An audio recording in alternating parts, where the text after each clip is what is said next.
እችት ግብጽ በቴሌቪዥን ጠንቋይ ጋብዛ ስለ ኢትዮጵያ አስጠነቆለች።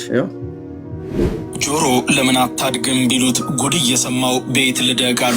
ከወደ ግብጽ የተሰማውን ብነግራችሁ እናንተም ለማመን ግር ይላችኋል። ግን በእውነትም የሆነና የተደረገ ስለሆነ ስነግራችሁም አጀብ እያልኩ ነበር። ተመር በእስላም መንግስት እየተመራች ለኢትዮጵያ ጳጳስ ትልክ ነበር። ጳጳስ መርጠው የሚልኩት ደግሞ የእስላሞች እኮ ናቸው። የሚገርምህ ከተላኩት ጳጳሳት ሙስሊም እስላሞች ሁሉ አሉበት።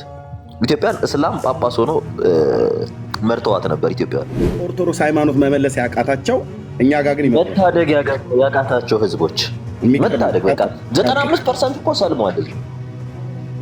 95% አትሳሳት። ክርስቲያኖቹ በጣም ሀብታሞች ናቸው ኢጅፕት ውስጥ ያሉት። እኔ አሁን ኢጅፕት ነው ያለው። ቁርአኑን እንኳን ሊቀበል ያልቻለው ያ የግብፅ ከርስ ያ የግብፅ መርገም አሁንም የሊቃውንቶቻችንን አእምሮ ምን አሳውሮ ይዞታል።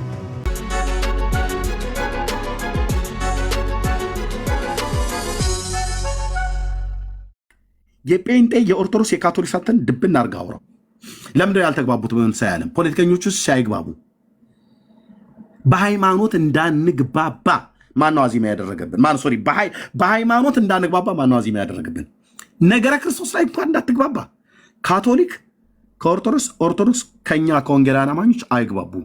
ነገረ ክርስቶስ ላይ ኦርቶዶክሳውያን ከኦርቶዶክሳውያኑ ጋር አይግባቡም። ኢቭን ፕሮቴስታንት ከፕሮቴስታንት ጋር እንኳን አይግባቡም። በነገረ ክርስቶስ ጉዳይ አንዳንዱ ላይ ክርስቶስ ለዓለም ሞቷል ብሎ የሚለውን የመጽሐፍ ቅዱስ ትምህርት አልሞተም ለተመረጡት የሞተላቸው ብሎ የሚል ፎቃቃ ትምህርት ያመጡት የማን ነው? የነ ካልቪንን ቅዠት ነው ይዞ የመጣው።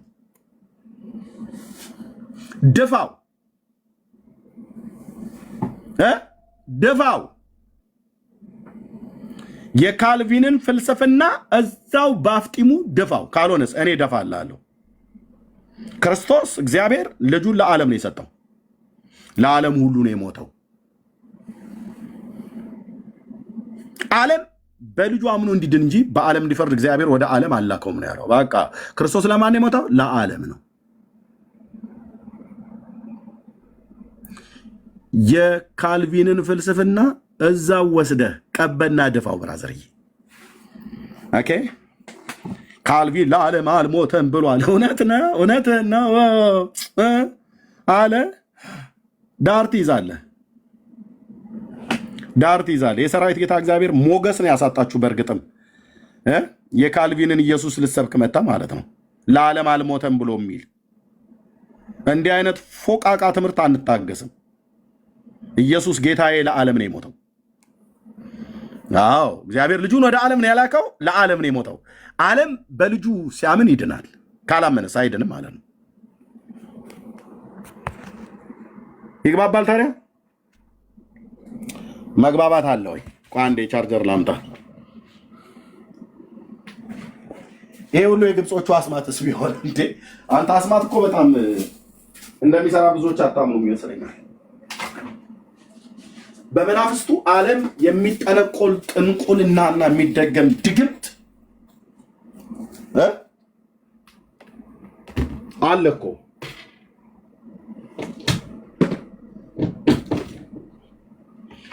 እኮ።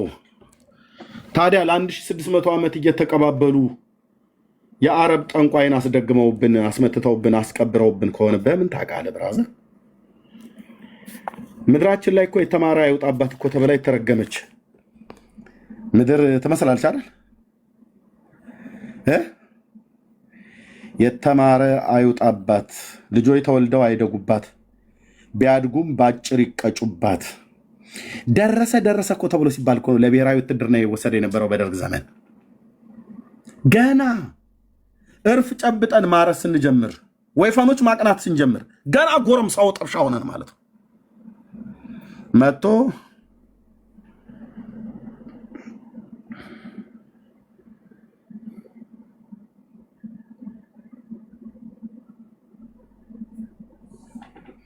ኢትዮጵያ ውስጥ አሁን እኮ የወንዱ ቁጥር መነመነ ተብሎ እየተባለ ነው። የሴቱ ቁጥር በዛ ተብሎ ሲባል ምን ሆኖ ይመስላል ወንዱ? ምን ሆኖ ይመስላል ወንዱ? ሞቶ ነው። ለምን ሞተ? በኮረና አይደለም። በምን የሞተው? እርስ በርስ እንገዳደላለን። እርስ በርስ እኔ የአማራው ልጅ እኔ ትግራዊቱ ወንድም ወንድሙን ይቀላል ይገላል ማለት ነው። እነዚህ 1600 ዓመት የመጡ ጳጳሳት ቋንቋቸውን አናቅም፣ እነሱም የኛን አያውቁም። እኔና አንተ አያት ቅድሚያት ቅማያት ምጅላት ተብሎ የሚባል ዘር ትውልዳችን ላይ ባርከውን ሄዱት ወይስ ረግመውን? ጦርነት ከምድራችን አልፋታ ብሎ ያለው ሌላውን ቶ የሌላውን ሃይማኖት ቶ ውስጥ ሄደው እንደው ለጊዜ ቶ የእስላሙን የኦርቶዶክስ ማነው የካቶሊኩን የጴንጤውን ምናምን ነገር ብሎ የሚባለውን ቶሽ እንደው መጀመሪያ ኢትዮጵያ ውስጥ የኢትዮጵያ ኦርቶዶክስ ክርስቲያናልስ ብለን ይሄ ሁሉ እግዚኦታ ይሄ ሁሉ ማጠንት ይሄ ሁሉ ስግደት እያለ ለምንድን ነው ከምድራችን ላይ ጦርነት ያራቀው? ለምንድን ነው ጦርነት ከምድራችን ላይ ያራቀው? እግዚአብሔር የኦርቶዶክሳውያኑን ጸሎት አይሰማም? እሺ አይሰማም። አይሰማም። እሺ የጴንጤውን ጸሎት አይሰማም እግዚአብሔር?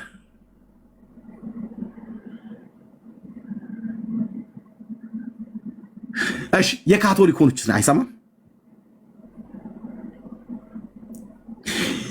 የፍጥረቱን ልመና አይሰማም ወይ? ስጋ ለባሽ ሁሉ ጸሎት ሁሉ ስጋ ሁሉ ጸሎትን ወደምትሰማ ወደ አንተ ይቀርባል ይላል፣ ወደ አንተ ይመጣል ይላል። እግዚአብሔር የስጋ ለባሹን ጸሎት አይሰማም? ለምንድነው በጦርነት ምክንያት እያለቀስን ጌታ ሰምቶ እስከ ወዲያኛው ይቅር ያላለን? እሱ ይቅር ስላላለን ነው ወይስ የኛ ተንኮልና ሸር ስላለቀቀ ነው ወይስ የተደገመብን ድግምት ስላለ ነው?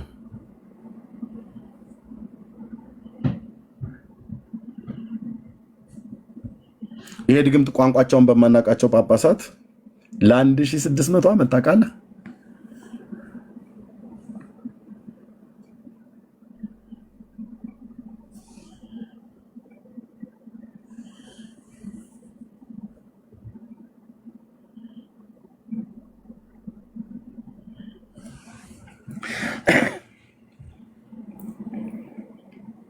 አየው ለራሱ ስጠይቀው ምን አለ? እስራኤል ከፍልስጤም ጋር የሚዋጉት ለምንድን ነው አለኝ።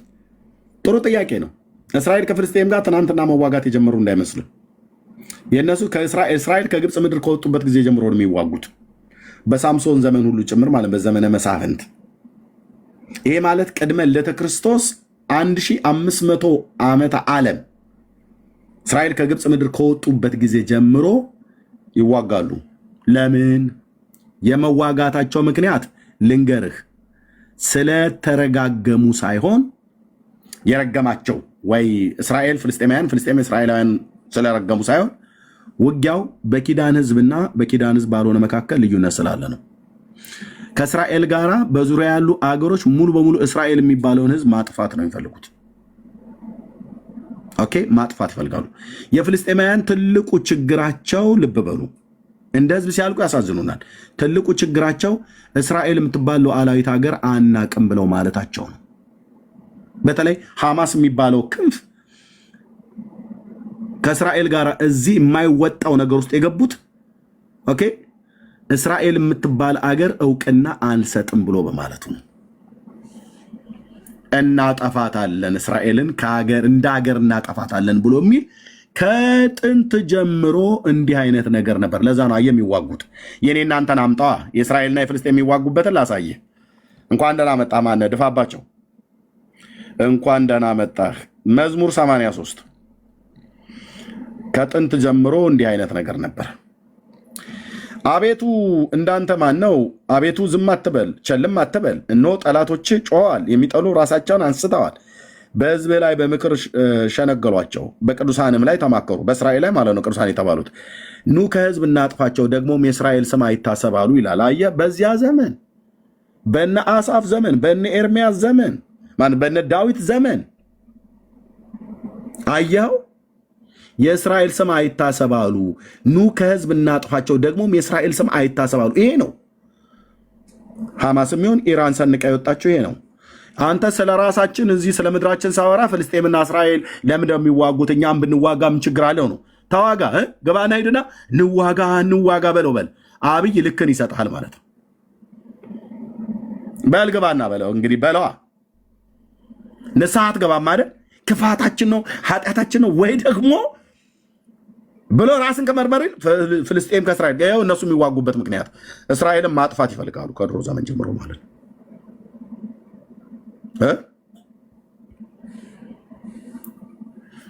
እስራኤልን የምትባል ሀገር ከጥንት ጀምሮ የአሕዛብ መንግስታት ማጥፋት ይፈልጋሉ። እነዚያ የአሕዛብ መንግስታት እነማን ናቸው? በአንድ ጋር ሆኖ የተስማሙት የተማከሩት ያኔም አንድ ሆነው በአንተ ላይ ተማከሩ፣ በአንተም ላይ ቃል ኪዳን አደረጉ። ኤዶማውያን አታውቃቸውም። አሁን አንተ ሰውዬ አሁን ኤዶም ማን ነው ብዬ ብለህ አታውቀውም። ምክንያቱም አንተ ዝም ብሎ ባተሌ ነህ። ይሄኔ ዝም ብለህ ጉሽ ጠላህን ጠጥተህ ትፍትፍ ብለህ ትውላለህ። በቃ እናቴ የሰጡን ሽሮ ትበላለህ። በቃ አታውቅም። መጽሐፍ ቅዱስ አታነብ። የጦርነቱ ምክንያት ምንድን ነው ብለህ እንኳን አይደለም የጎረቤት በርቀት ሀገር ያለውን እስራኤልና ፍልስጤምን አይደለም የራሳችን እንኳን አታውቀውም። ስለኛ ሳወራ እዛ ስለሄድክ ነው። ግን ምክንያቱን ልንገርህ። የኤዶማውያን ድንኳኖች እስማኤላውያን፣ ሞአብና አጋራውያን አገሮች ናቸው እነዚህ። ኤዶም፣ እስማኤል፣ ሞአብ፣ አጋራውያን 4 አገሮች ነው። የአጋራውያን ማለት ነው።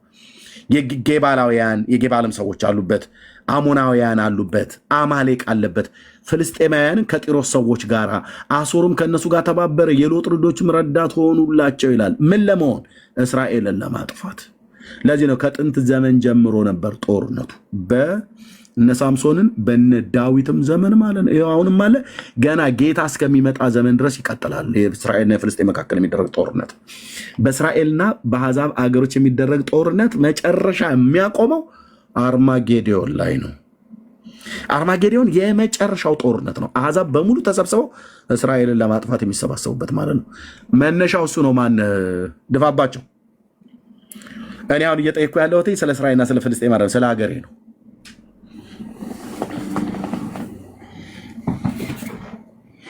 ስለ ሀገራችን ስለ ኢትዮጵያ ነው እየጠየኩ ያለሁት።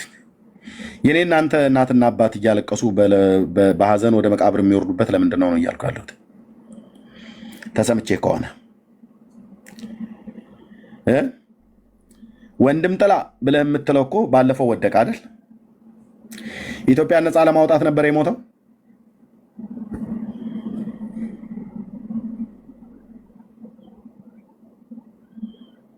በውጭ ሀገር ሆናችሁ ገንዘብ ስትልኩ የነበራችሁ ሁሉ ማለት ነው። እዚህ ውስጥ እኮ አላችሁ አንዳንዶቻችሁ። አማራው ኦሮሞን ኦሮሞ፣ ትግሬውን ትግሬው፣ ኦሮሞን ኦሮሞ፣ አማራውን አማራው ኦሮሞን፣ ወላይታው ሀዲያውን ከምባታውን እንዲገድል ገንዘብ ስትልኩ ንስሐ ነው መግባት ያለባችሁ። ንስሐ ማለት ነው። እና ታዲያ ኤርሚያስ እንዴ ትልልኛለህ? ንስሐ ነው መግባት ያለብን። ገንዘብ የላካችሁ በየቸርቹ ሁሉ ገንዘብ ስታዋጣ ነበር። በኦርቶዶክስ ቤተክርስቲያን ገንዘብ ሲዋጣ ነበር። ከውጭ ሀገር ያሉ ኦርቶዶክሳውያን በጴንጤውም በአንዳንድ ቸርች ገንዘብ ሲዋጣ ነበር። ንስሐ ነው መግባቱ ያለብህ። በጦርነት ለተሰቃዩ ዳቦ መግዣ ይመስላል፣ ለጥይት መግዣ ንስሐ ነው መግባት ያለብህ።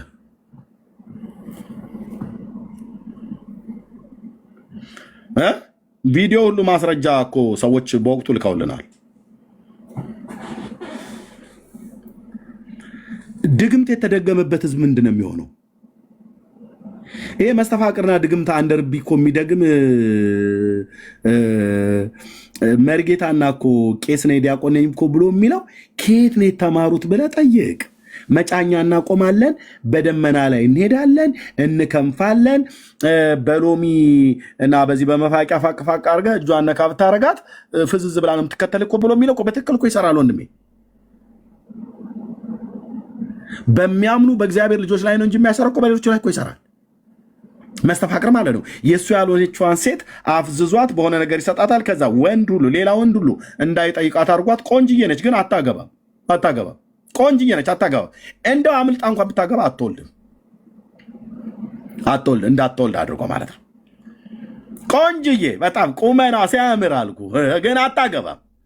ለምን? ያ አውሬ ሰውዬ አግኝቷት አስነክቷታል። ከዛ እሱ በሚፈልግ ጊዜ ይመጣል። በአመት አንድ ጊዜ የሚውል ለጥምቀት የሚውል ለገና ጠርቷት ይተኛታል። በቃ ዘመኗ ሁሉ ታስሮ ምን ወንድ አግኝቶ አይጠይቃትም። ለፍቅረኝነት እንኳን አይጠይቃትም። መልከ መልካም ነች ግን አትጠየቅም። ለምን? አስማት። ማን ያስተማራቸው? እነዚህ አስማተኞች የት ነው ያሉት? በኦርቶዶክስ ተዋሕዶ ቤተክርስቲያን ራሱ በግልጽ ነው የሚዘ አይመረው አይመርኩክ እያሉ በግልጽ እኮ ነው የሚደግሙት። ይህን ከየት ነው የተማሩት? ከግብጾቹ ተምረው እስከሆነ ቋንቋቸውን ከማናቃቸው ጳጳሳት ለ1600 ዓመት የመጡ ግብፃውያን በአስማት አይታወቁም? ይታወቃሉ። በጥንቆላ አይታወቁም? ከድሮ ዘመን ጀምሮ ይታወቃሉ። እስካሁኑ ዘመን ድረስ የአባይ ግድብ ተሰርቶ ያልቃል አያልቅም በካርታሽ ጠንቁይልኝ ብለው አስጠንቁለዋታል። የግብጿን ጳጳስ የግብጿን አስማተኛ በቴሌቪዥን ፕሮግራም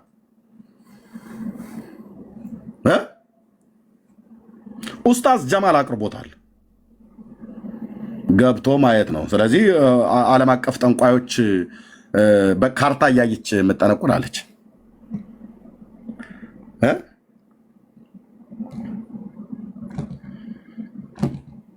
የግብጿ ጠንቋይ ሴት እስቲ ይሰሩታል። ኢትዮጵያውያን ግድቡን ጨርሱታል እስኪ ይልን ብለዋላት።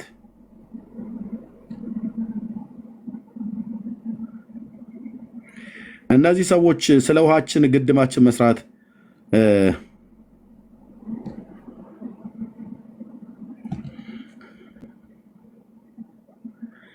እችት ግብፅ በቴሌቪዥን ጠንቋይ ጋብዛ ስለ ኢትዮጵያ አስጠነቆለች። ጆሮ ለምን አታድግም ቢሉት ጉድ እየሰማው ቤት ልደግ አሉ። ከወደ ግብፅ የተሰማውን ብነግራችሁ እናንተም ለማመን ግር ይላችኋል። ግን በእውነትም የሆነና የተደረገ ስለሆነ ስነግራችሁም አጀብ እያልኩ ነው። ይኸውላችሁ ከሰሞኑ የግብፁ ብሔራዊ የቴሌቪዥን ጣቢያ የግብፁ ኤምቢሲ ቴሌቪዥን አንዲት ጠንቋይን እንግዳ አድርጎ ጋብዞ ስለ ኢትዮጵያው የታላቁ የህዳሴ ግድብ አስጠነቆለ ብላችሁ ስንቶቻችሁ ታምኑ ይሆን? ወቸው ጉድ ያስብላል እኮ።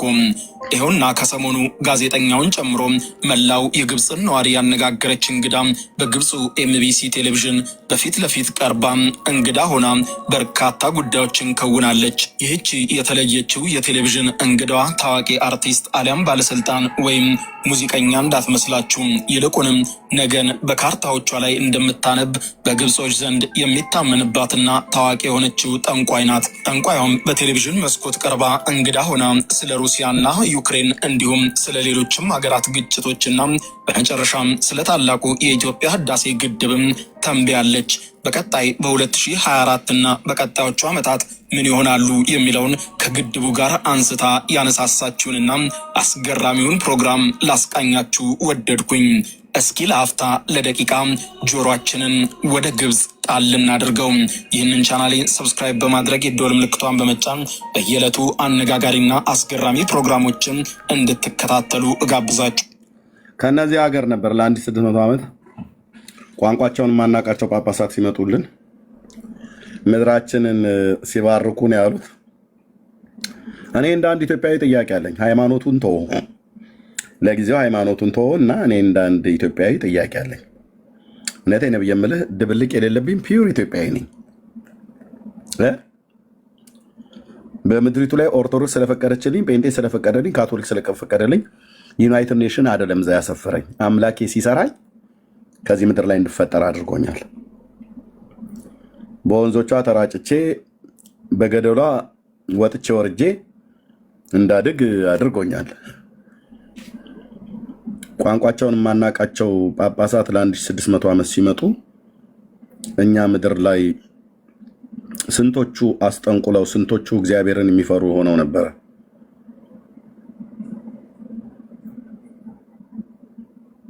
የኔ እኮ ህዝብ ላይ ነው መጥቶ መስቀል እንደዚህ ያለው ባርከው ተብሎ ምን ብለው እንደሚባርኩን አሁን ግዕዝ የማያውቅ ሰው ምን ብለው እንደሚባርኩ ታውቃለህ? አናውቅም። አብዛኞቻችን ቄሶቹ ያው ክፉ ነገር አያውቁም፣ ደግ ናቸው ተብሎ ስለሚሉ ሙስሊሞችም አሉና አረ ሙስሊሞችም አሉ። ከዛ በተጨማሪ ደግሞ ያው የሚልኩት ደግሞ ካሊፎች ነው፣ የግብጽ ካሊፎች ናቸው ወይም የግብጽ ሙስሊም ንጉሶች ናቸው ወደ ኢትዮጵያ የሚልኩትና እስላም ነው ለኢትዮጵያ ጳጳስ ይልክላት የነበረው። ፍቃድ ተጠይቆ ያ የእስላም መሪ ያመነበትን ለራሱ ስራ ሊሰራለት የሚችልን ሰው ብቻ ነው ሪክሩት እያደረገ ሲልክ የነበረውና በዚህ ሁሉ ነገር ውስጥ ነው ኢትዮጵያ ስታልፍ የነበረው። እነዛ ጠንቋዮች መጥተው ታዲያ ምን አድርገው ነው ሄዱ? ሰሙ እንዳንድ መንፈሳዊ ሰው ምን አድርገው ነው ሄዱት? ምን ሰርተው ነው ሄዱት? በጣም ከባድ ነው። አይ ኖርማሊ ትክክል ነው። በነገራችን ላይ አባይንም ያህል ወንዝ ይዘን ጣናንም ያህል ወንዝ ይዘን በጣም በሚያሳዝን ሁኔታ ህዝቡ እንዳያልፍለት ከችግር እንዳይወጣ ስራ እንዳይሰራ ባጠገቡ ወንዝ እያለፈ መሬቴ በድርቅ ተመታ እያለ ኖርማሊ የማህበረሰቡ እንደ ሀገር ኮላፕስ እንድናደርግ ነው ያደረጉን። ምድረ በዳ የነበረችው ግብጽ ዛሬ አረንጓዴ ናት። አረንጓዴ የነበረችው ኢትዮጵያ ውሃዋን መጠቀም አቅቷት አይናችንን መግለጥ አቅቶ ለዚህን ያህል ዘመን በድህነት ውስጥ እንድንኖር ትንሽ ብቻ አይደለም። በነገራችን ላይ እስከ በአፄ ካሌብ ዘመን ተጀምሮ ነበረ ይህ ነገር ይህ እንቅስቃሴ። ከዚያ በኋላ ግብር ይገብሩ ሁላ ነበረ ግብጾች ከአፄ ካሌብ በኋላ። ከዚያን አቆሙ እና እንደገና ደግሞ በጣም በሚገርም ሁኔታ በኃይለ ሥላሴ ዘመን ሊጀመር እና ሁልጊዜም ታስፈራራ ነበርና ችግር በቃችሁ ሲለን ይኸው እግዚአብሔር ይመስገን አባይን ገድበናል።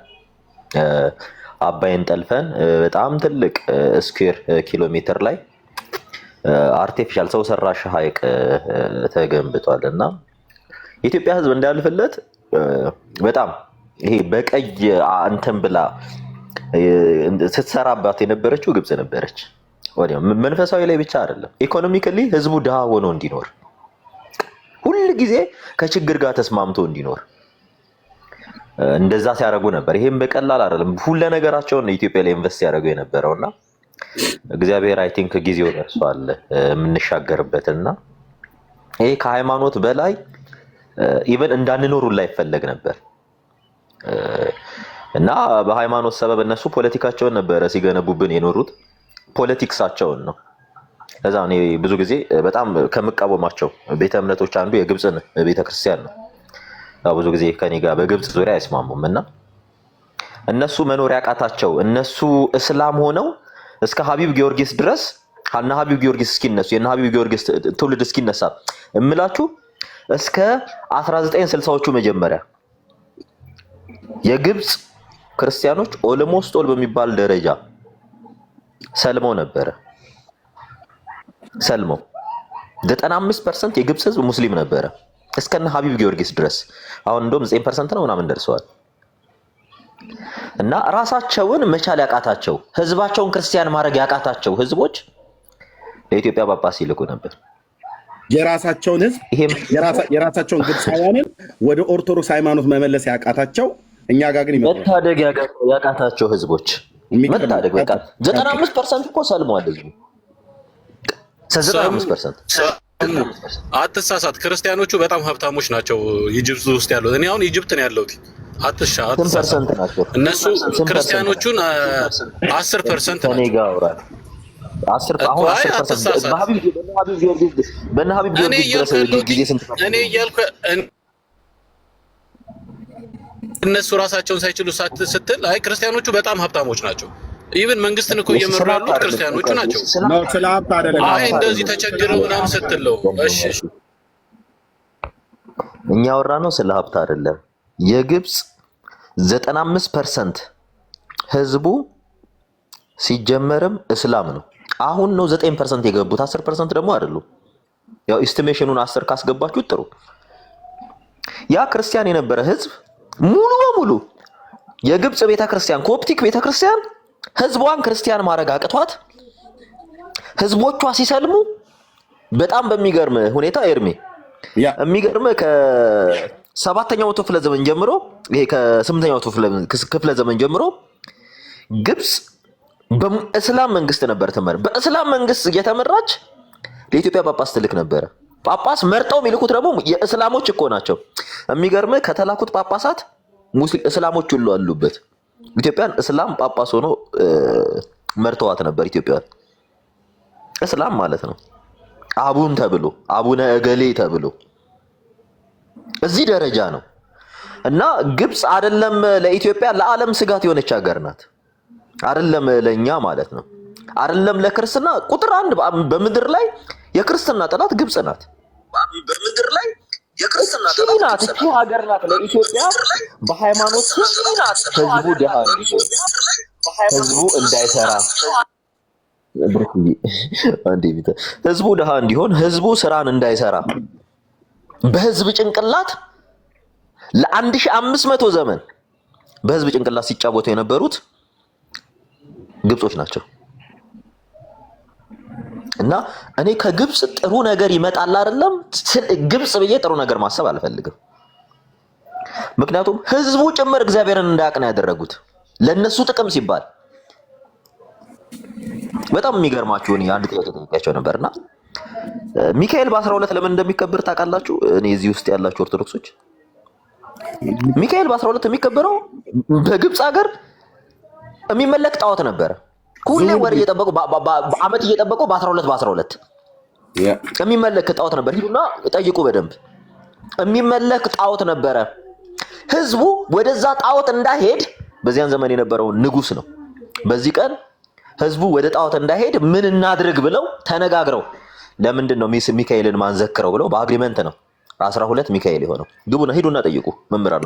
ጣዖቱ ዝሁል ይባል ነበር ሰሙሻ እና ዲስማች አሁን 12 ሰው በቃ ሄዶ ጣዖትን በዚህ ቀን ጣዖትን እንዳያስብ በዚያን ዘመን የነበረው ንጉስ ምን አደረገ? ህዝቡ ያ ነገር ትሬንድ ሳላረገው ለምን ሚካኤል አይከበርም ብሎ ነው። አሁን ዛሬ ላይ 12ን እየጠበክ እንትን የምትለው ሌላ ነገር እኮ አይደለም። በግብጽ ውስጥ ይመለክ የነበረ ጣዖት ነበረ። ኢቭን ከቀን አንፃር ግብጾች የረሱትን በዓል ዛሬ ኢትዮጵያ ውስጥ በቃ በጣም ከባድ ነገር ነው። ግብጽ ረስተውታል እኮ እነሱ ራሱ 12ን አሁን ግብጻውያን ያከብራሉ። 12ን አይደለም የጌታን እንትን ለማክበር በምን አይነት ስቃይ ውስጥ እንደነበር እስከ ሀቢብ ጊዮርጊስ እስኪ እነሱ ድረስ እስከ 1960ዎቹ የግብጽ ቤተክርስቲያን ኢቭን ኢፍ ስለ ኢየሱስ መንገድ ላይ ወጥቶ መናገር አትችልም ነበር። ቤተክርስቲያኗ ሁሉ ተዘግቶ ነበር ግብጽ። እና አቡነ ሽኖዳ ትውልድ በምን አይነት ዋጋ ውስጥ እንዳለፈም ልታውቁ ይገባል። ስለዚህ እቺ ሀገር ናት ህዝቦቿን ክርስቲያን ማድረግ ያለቻለች ሀገር ነበረች። ለኢትዮጵያ ጳጳስ እየሆኑ ሲመጡ የነበሩ ህዝቡን ያላደነ ህዝብ የኛን እኔ ሆነ አንድ የመጽሐፍ ቅዱስ ጥቅስ አለ። ክርስቶስ ሄደ በአይን ላይ ያለውን ምሰሶ ሳታይ ወንድምህን ጉድፍ አትይ። ግብጽ አይኗ ላይ ምንም ያህል መሰሶ ተጋርዶ እየመጣች የኢትዮጵያን ጉድፍ ታጠራ ነበር። እና ይርም እየቀጥል ዋው አያችሁ፣ ፐርሰንቱ እንኳን ራሱ ጨመረ ብሎ ያለው አሁን በቅርብ ጊዜ ነው ማለት ነው። እንደውም የሰሜን አፍሪካው አካባቢ እኮ በቤተክርስቲያን ታሪክ የሰሜን አፍሪካው ወረዳዎች የሊቢያም ይሁን የቀሬና እነዚህ በአልጄሪያ እና ሞሮኮ አካባቢ ላይ እንደዚሁም ግብፅን ሁሉ ጨምሮ በቀድሞ ዘመን የክርስቲያን ምድር የተባለው ወደ እስልምና የገባበት ዘመን እኮ ይታወቃል። ስለዚህ የግብፅን ሃይማኖት የሚከተሉ የኢትዮጵያ ሰዎች ተብሎ በገድሉ ላይ ገድለ ቂርቆስ ኢየሉጣ ላይ የተጻፈውን እሱን ቃል ይዤ ነው ወደዚህ የመጣሁት እና ቅድም ወንድምነትም እንደውም ስወጣ አይ ቲንክ ደብሮቴውን ብዬ ነበረ። ተመልሶ መጥቷል። ብሩኬ የቅድሙን የምትለው ነገር ካለ እሱ ላይ ሀሳብ መስጠትና ለሌሎችም እንሰጣለን ረጅም ሰዓት ስለተቀመጡ። ብሩኬ የኢትዮጵያ ኦርቶዶክስ ተዋሕዶ ቤተክርስቲያን እምነትና ስርዓት የአምልኮ የውጭ ግንኙነት ላይ ያሳየህን ላይ የምትለው ነገር ካለ ማለት ነው። ገጽ 10 ላይ ያሳየህ። ተባረክ። ከቤት ውጭ ስለሆንኩ ነው። በጣም ይቅርታ። ትንሽ ብቻ ልበልና አሁን ሰሞ የተናገረው ላይ ማስረጃ ደግሞ ብታሳይ ደስ ይለኛል። የአቡነ ጎርጎርዮስ መጽሐፍ አዘጋጀውና ሙስሊም ጳጳስ ይሾም ነበረ አለ ሰሙ። አሁን ይሄ ሀሜት ነው ወይስ እነሱ ራሳቸው ይሄን ያምናሉ የሚለውን በማስረጃ ብታሳዩ። የአቡነ ጎርጎርዮስ መጽሐፍ አመጣዋለሁ። እሺ ገጽ 27 ላይ ቃል በቃል ከመጡት መካከል ከግብጽ ከመጡት ጳጳሳት መካከል ሙስሊም እንደነበርና 7 መስጊዶችን እንደሰራ በኢትዮጵያ ይናገራል። ይሄ ማለት የራሱ የኢትዮጵያ ኦርቶዶክስ። ስለዚህ ሰሙ በጥላቻ ኤርሚያስ በጥላቻ ብሩክ በጥላቻ ተናገሩ ብለው ሊሉ አይችሉም። ብፁዕነታቸው የጻፉትን መጽሐፍ እናሳያለን። እሺ ቀጥል። በጭራሽ። ለምን ቃል በቃል ጽፈዋል። እኔ በጣም ልናገር የፈለኩት ቅድም እዛ ላይ በሴራ በተንኮል የኒቂያ ጉባኤ ውሳኔ ነው ብለው በግብጽ ስር እንድንሆን ጳጳሶችን ለ1600 ዓመት ከ110 በላይ የሆኑ ጳጳሳቶች ሲላኩ ነበር ይልና በጣም የሚገርመው እንኳን ጎረቤት ሀገር ይቅርና ይላል። እዛው ቀጥል ብታነበው እንደዚህ ነው የሚለው። እንኳን ጎረቤት ሀገር ይቅርና ኢትዮጵያ ውስጥ እንኳን ክርስትና ለማስፋፋት ችግር ሆኗል ነው የሚለው ቃል በቃል። እንኳን ጎረቤት ሀገር ይቅርና ኢትዮጵያ ውስጥ እንኳን በዚህ ምክንያት ነው የሚለው። ከግብጽ ጳጳሶቹ ይመጡ ስለነበር በዛ ወቅት የቋንቋ አለመግባባት ችግር ስለነበረ ጎረቤት ሀገር እነ ሶማሌ፣ ኤርትራ፣ ሱዳን ምናምን ኬንያ ይቅርና ኢትዮጵያ ውስጥ እንኳን ወንጌልን በአግባቡ እንዳናስፋፋ ምክንያት ሆኗል፣ እንዳይሰበክ ምክንያት ሆኗል ይላሉ። ይሄ ትልቅ እንቅፋት ሆኖብናል ይላሉ። እውነት ነው አይደለም? ሶማሌ፣ ኦሮሚያ፣ ደቡብ የነካ እንኳን ክርስትና አልነበረም። ኦሮሚያና ደቡብ እንኳን የደረሰ ክርስትና አልነበረም። የነበረው ክርስትና ወንጌል እዛ እንኳን ተኪዶ አልተሰበከም ነበር። እውነታቸውን እኮ ልክ እኮ ነው የተናገሩት። በጣም በሚገርም ሁኔታ እኛ ብንናገረው ኧረ እናንተ ጥላቻችሁ፣ ግን ቃል በቃል ጽፈውታል። ኢትዮጵያ ላይ እንኳን ወንጌልን በአግባቡ እንዳንሰብክ ምክንያት ሆኖብናል ለ1600 ዓመታት። የታል ታዲያ ክርስትና የት ነው? ኃይለ ሥላሴን ያመሰግናሉ። እድሜ ለኃይለ ሥላሴ ይሁንና በዛ ሰዓት ነው ለመጀመሪያ ጊዜ ጳጳስ ይሾም ነው። ገጽ ስንት ነው ያልከኝ ወንድምነት? ገጽ 27 እና ምንም ብሩኬ አልክ። እሺ አሳየውና አሁን ቀጥል። እሺ ቀደም ሳሙሻ የተናገረው ከዚህ በፊትኛም ስንናገረው ነበር። ለመናገር ደግሞ ማንበብ በጣም ይጠይቃል። ለማንበብ ደግሞ ግብአቶቹን ማምጣት አለብን። ብፁዕ አቡነ ጎርጎርዮስ የሸዋ ሀገረ ስብከት ሊቀ ጳጳስ የነበሩ አሁን በሕይወት የሉም፣ ሞተዋል። በኢትዮጵያ ኦርቶዶክስ ቤተክርስቲያን ትንሣኤ ዘጉባኤ መታተም የታተመው ገጽ 27 ላይ እንዲህ እናነባዋለን። ሰሙ ከጥላቻ ተነስቶ አወራ እንዴት እስላም ብሎ ይላል ብሎ የሚለው ላይ እንደዚህ እናነባዋለን። ብፁዕነታቸው የጻፉትን ከላይ ጀምሮ ላንብበው አይደል? እንደዚህ ይላል። ጥያቄ ምልክት አኑሬበታለሁ። ራሱ ሊቀ ጳጳስ የነበሩት አባ ክርስቶዶሎም አርፈው በምትካቸው አባ ቄርሎስ ሊቀ ጳጳስ ሆኑ። ይህን የጻፉት እንግዲህ ብፁዕ አቡነ ጎርጎርዮስ ናቸው። የኢትዮጵያ ኦርቶዶክስ ቤተክርስቲያን የሸዋ ሀገረ ስብከት ሊቀ ጳጳስ የነበሩት ማለት ነው። መርጌታ አይ ቲንክ ያውቋቸዋል። እኔ ያላየኋቸውን በአካል እሳቸው ግን ያውቋቸዋል። በቅርብ ጊዜ ነው አይደል የሞቱት? መርጌታ አይ ቲንክ በቅርብ ዓመታቶች ውስጥ ነው የሞቱት። አዎ ልክ ነህ ኤርሚዬ። ሳሙሻም ታውቃቸዋለህ በአካል? እንዴ እኔ እንትን ገዳማቸው ድረስ ሄጃለሁ። የዝዋይ ገዳምን ያስገደሙ እዛ ነበር።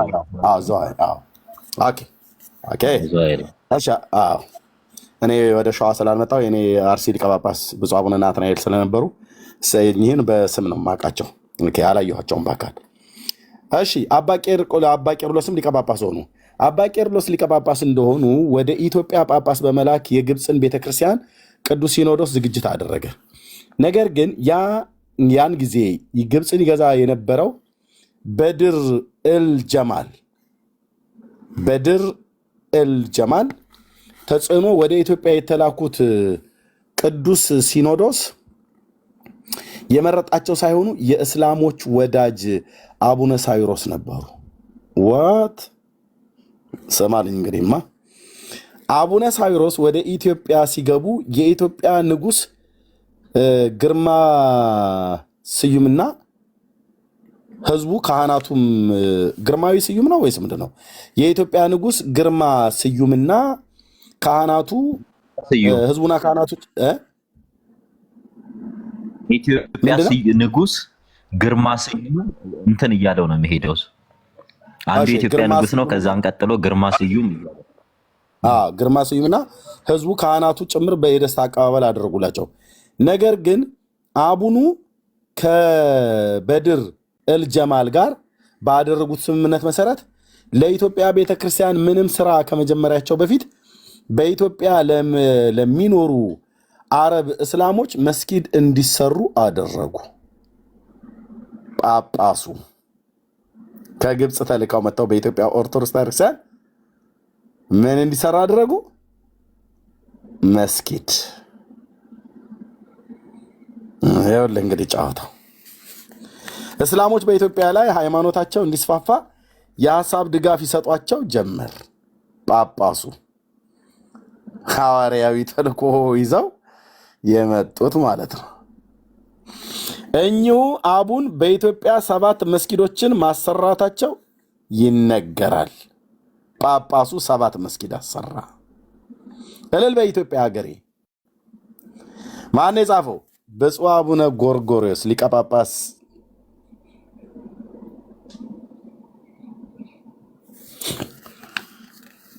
ወይኔ ያለች ሳራ። አረ ገና መቼ እንዴ? ገና ወርቁን ስናሳይሽማ ጨርቅሽን ጥለሽ ማበድሽ ነው። የተከፈለው ወርቅ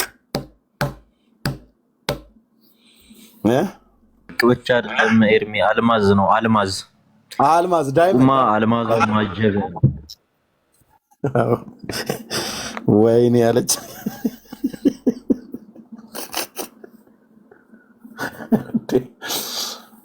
እውነትም ወይኔ ብቻ ሳይሆን ወይኔ ነው ማለት ያለብን።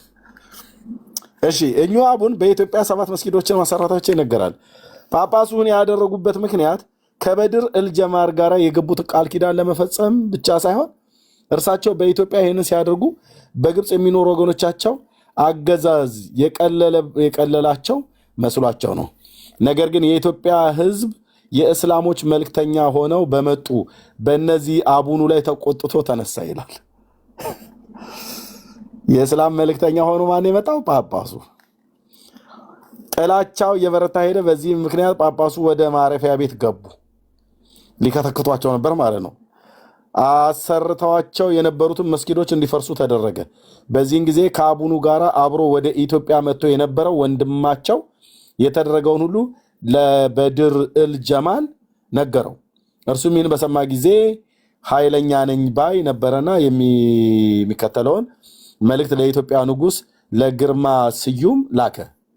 በየሀገሩ የፈረሱትን መስጊዶች እንደገና ካልተሰሩ እኔም በግብፅ የሚገኙትን የቅብጥ ኮፕቲክ አብያተ ክርስቲያናትን እንዳልነበር አድርጋቸዋለሁ ብሎ የዛቻ መልእክት ላከበት።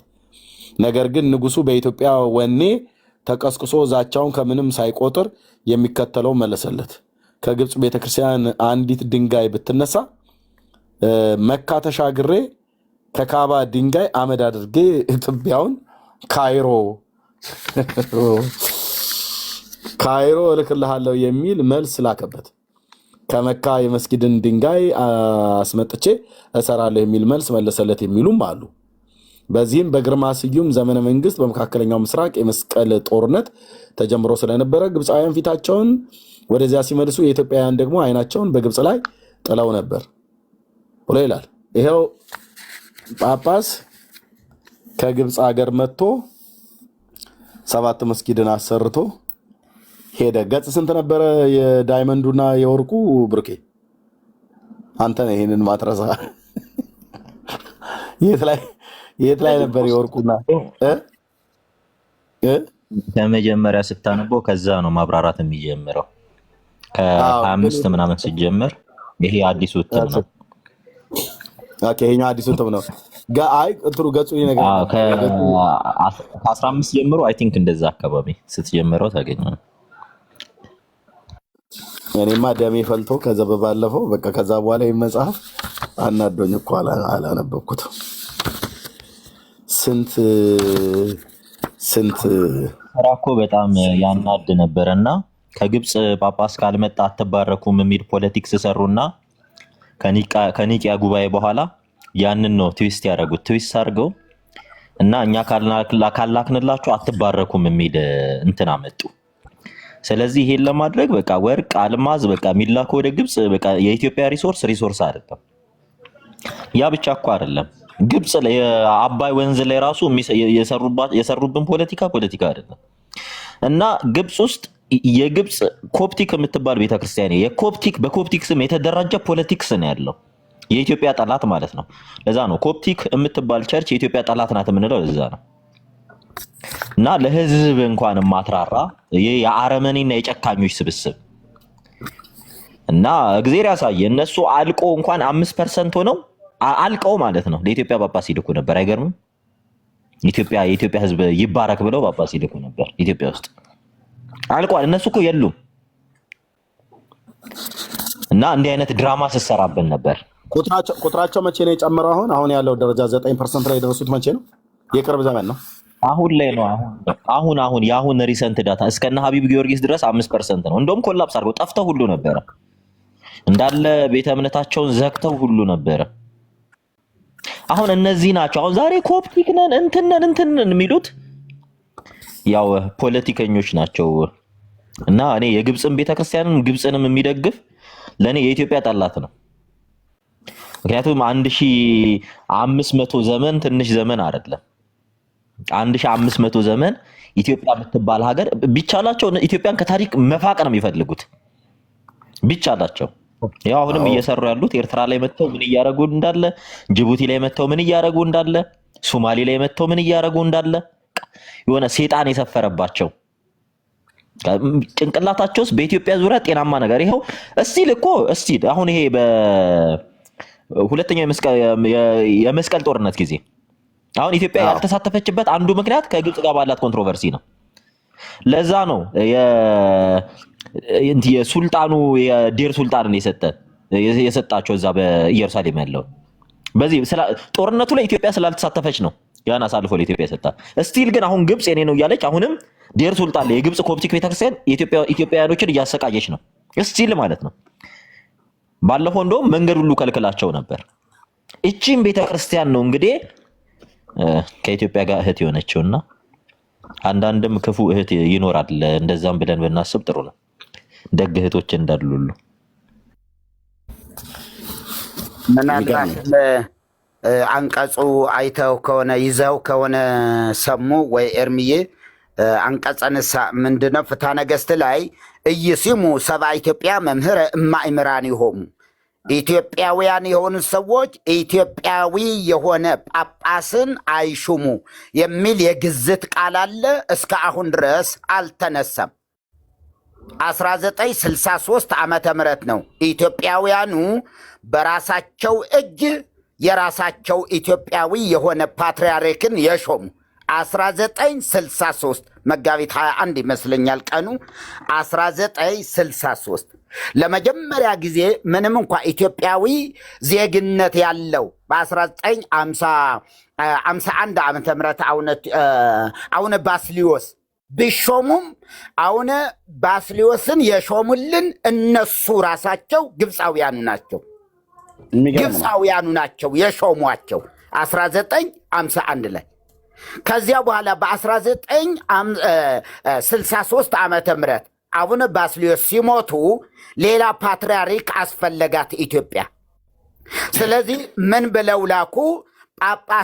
ፓትርያርኩ ስላረፉ እናንተ መጣችሁ አሁንም ቢሆን ፓትርያርክ እንድትሾምልን የሚል መልእክት ተላከላቸውና የነሱ ፓትርያርክ ደግሞ በጊዜው አርፈው ስለነበረ ኢትዮጵያውያኑ አይ እናንተ ባረፉት ፓትርያርክ ሌላ ፓትርያርክ ሾማችሁ ከዚያ በኋላ ባለው ጊዜ እንደዚህ ጊዜ አንጠብቅም ብለው የኢትዮጵያውያን ጳጳሳት በራሳቸው አቡነ ቴዎፍሎስን በ1963 ዓመተ ምህረት ሾሙ ማለት ነውና ግዝቱ ፍትሐ ነገሥት ላይ ያለው ግዝት እንኳ እስከ አሁን ድረስ እነዚሁ የኢትዮጵያ ሲኖዶስ ራሱ ማንሳት አልቻለም። እና ይህ ሁሉ አሳዛኝ የሆነ ውድቀት ነው። አብዛኛው ምናልባት በኢትዮጵያ በመጽሐፍ የላይም ጽፌዋለሁ ያገኛችሁት ካላችሁ የዘመናት እንቆቅልሽ ላይ 185,000 ጻድቃን ሰማዕታት አሉ በኢትዮጵያ 185,000 በስም ተጠቅሰው በስም ያልተጠቀሱ ማንም ምንም አሸዋ የመቁጠር ያህል ነው። ምክንያቱስ ወበዛቲ ዕለት አይረፉ እልፍ አእላፋት ቅዱሳን ስለሚል ስንክሳሩ ወበዛቲ ዕለት አይረፉ እልፍ አእላፋት ቅዱሳን 100,000 ማለት ነው። እልፍ ማለት 10,000 ነው። ከዛ ደግሞ አእላፋት ደግሞ ወደዛ ስለሚሄድ ማለት ነውና እንዲህ ያለ ስለሚሄድ ስለዚህ ዛሬም ድረስ ቤተ ክርስቲያን ገና ነፃ ያልወጣችበት እስራት አለ። ኤርሚም ሌሎቻችሁም አላችሁ። ይሄ የአጽዋማት ሕግ በራሱ ሰኔ ጾምን እነዚህም ሁሉ እንሻር ያሉ ከግብፅ የተቀበሏቸው በመሆናቸው ነው። እና የኢትዮጵያ ሕዝብ ደግሞ ገና ዳዴ እያለ ነው ያለ። ምንም ምሁራኑን እንኳን ሊቀበል ያልቻለው ያ የግብፅ ከርስ ያ የግብፅ መርገም አሁንም የሊቃውንቶቻችንን አእምሮ ምን አሳውሮ ይዞታል። የሚገርማችሁ በአማርኛ ጽሁፍ በአማርኛ የጸሎት መጽሐፍ በአማርኛ ሲጻፍ የግብፅ ተቃውሞ ከግብፅ ደብዳቤ ተልከዋል ተብሎ ነው። ለምንድን ነው? በአማርኛ ከተጻፉ የጸሎት መጽሐፍትና ሌሎችም ህዝቡ ይነቃል፣ ህዝብ ያነባል። ህዝብ ከነቃ ካነበበ ወደ ማስተዋል ሲመጣ ከዚያ ያለመገዛት እንትን ሊኖረው ነው። አልገዛም ባይነት፣ ለግብፅ ስርዓት እጅ አልሰጥም ባይነት ሊያመጣ ስለሚችል በግዕዝ ነው። ነፍስ የምታውቀው አማርኛን አታውቅም፣ ትግርኛን አታውቅም፣ ኦሮምኛን አታውቅም። ከግዕዝ ውጭ ነፍስ አታውቅም። ስጋ ግን ሁሉን ያውቃል። ስለዚህ ጸሎት ደግሞ ነፍሳዊ ስለሆነ ስለዚህ ተብሎ ሰላማዊ ሰልፍ ጎንደር ላይ የነበርኩበት ጊዜ ነው በአማርኛ ተጻፈ ተብሎ እና እስከዚህ ነው ስር የሰደደ ጥላቻ፣ ስር የሰደደ ክፋት ነው ያላቸው ኢትዮጵያ ላይ እንደዛ አይነት ብዙ የብራና መጽሐፍት ገና ወደ አማርኛ ያልተጻፉ ያልተተረጎሙ ስላሉ እንጂ ብዙ ጣና ባህር ለምንድን ነው እዚህ የቆመው? እዚህ ባህር ዳር ላይ የቆመበት ምክንያት ምን እንደሆነ ታውቃላችሁን? ብለው አቡነ ማናቸው ፂማሙ ገብረ መንፈስ ቅዱስ አቡዬ ሲጠይቁ እግዚአብሔር የአባይን ወንዝ በብርጭቆ እንኳ ብትጠቀሙበት ሊገለብጣችሁ ስላሰበ ነው ይህንን ሐይቁን እዚህ ያስቀመጠው። አባይ ኤደን ገነትን የሚያጠጣ ነው። ስለዚህ እያንዳንዷን ውሃ እግዚአብሔር ይቆጥራታል፣ ያውቃታል። ካጎደላችሁ ሊገለብጣችሁ አስቦ ነው ተብሎ እስከዚህ አፈ ታሪኩ ዛሬም ድረስ አለ እየተነገረ እና ሴራው ብዙ ነው ልላችሁ ፈልጌ ነው። እንግዲህ ኢትዮጵያ ኦርቶዶክስ ተዋሕዶ ቤተክርስቲያን ግን የራሷን ፓትርያርክ በራሷ ጳጳሳት መሾም የጀመረችው 1963 ዓመተ ምህረት ነው። አስልታችሁ አስቡትና የኢትዮጵያ ኦርቶዶክስ ተዋሕዶ ቤተክርስቲያን ከዓለም አብያተ ክርስቲያናት እንደ አንድ ቤተክርስቲያን አድርጋ የተቆጠረችው ያው 63 ዓመቷ ይመስለኛል። 63 64 አካባቢ ነው። ከዚያ በፊት በግብፅ ሞግዚትነት ስለምትታወቅ ግብፅ ያደረገችውን እኔ ያደረግኩት ብላ ነው የምታምነው። እስክንድሪያ የትኛውን ጉባኤ ላይ የለችበትም መቼም ታውቃላችሁ። ኬልቄዶን የምንበል የኤፌሶን ጉባኤ፣ ኒቄያ ጉባኤ፣ እነዚህ ሁሉ የተጋፈሉ ማን ናቸው? ግብፃውያን ናቸው። ግን የኔ ጉባኤዎች ናቸው ብላ እንድትቀበል የተገደደችው ቤተክርስቲያን የኢትዮጵያ ኦርቶዶክስ ተዋሕዶ ቤተክርስቲያን ምን ስለሆነች ነው? ስለነበረች አይደለም። የኤፌሶን ጉባኤ አንድ ተወካይ አላከችም። ምን ስለሆነች? አትታወቅም። በጓዳ ውስጥ በግብፃውያን ጓዳ ውስጥ የተደበቀች እንዲሁ የቤት ሰራተኛ በሏት ማለት ናት። ኢትዮጵያ ማለት የቤት ሰራተኛ የተደበቀች የማትታወቅ ዓለም ማያውቃት። ዓለም የሚያውቃት ማንን? ግብፅን ነው። ፊት ለፊት የምትጋፈጠው በየትኛውም ጉባኤ ቢሆን የምትጋፈጠው ግብፅ ናት። ኢትዮጵያስ ማን አውቋት? የራሷ መምህራን የራሷ ጳጳሳት እንዳይኖሯት እኮ አገደች አይደለም? የግብፅ በአንቀጽ ነው እኮ ያጸደቀችው እኮ በዚህ በእንትኑ ላይ ነው 55 እሺ። እና እስከዚህ ነው ልላችሁ ፈልጌ ነው። ኤፌሶን ጉባኤ፣ ኒቄያ ጉባኤ እንላለን አይደል? ማን ነው? ግብፅ ናት ይህን ማለት ያለባት።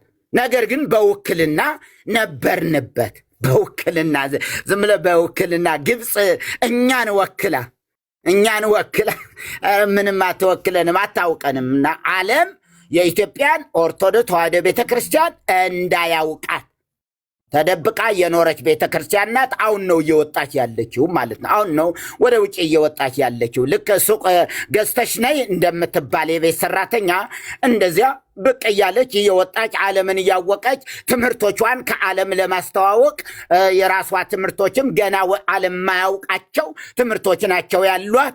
ዓለም የማያውቃቸው ትምህርቶች አሏት። ምክንያቱ ዓለም አያውቃትም ነበር። በምን ትተዋወቃለች? ስለዚህ ቲክቶክ ላይ ያሉ አክቲቪስቶች አሁን ኦርቶዶክስ እንመራለን ይበሉ እንጂ አክቲቪስቶቹ ቤተ ክርስቲያኒቱ የምትመራው በሲኖዶስ ነው። ስለዚህ ደግሞ እነንትና የሚሏቸው ሁሉ አታውቃቸውም። ቤተ ክርስቲያን በስም ራሱ አታውቃቸውም። በስም እንትና እንዲህ ያለ ቢባል አታውቅም። የምታውቀው ጎርጎሪዎስ እነ ጎርጎሪዎስ እንዚናዙ በሃይማኖተ አበው ስም ሃይማኖተ አበው እነዛም 318ቱ ሊቃውንት የውጭ ዜጎች ናቸው፣ የውጭ ናቸው። ትምህርታቸውም ቢሆን እዚህ ኢትዮጵያ ውስጥ ያለው አይደለም። በስም ግን ጥቂቶቹ ይታወቃሉ። እነ ዮሐንስ አፈወርቅ ምናምን እንጂ እነ አርጌን ምናምን ብትለው ምንድን ነው አርጌን?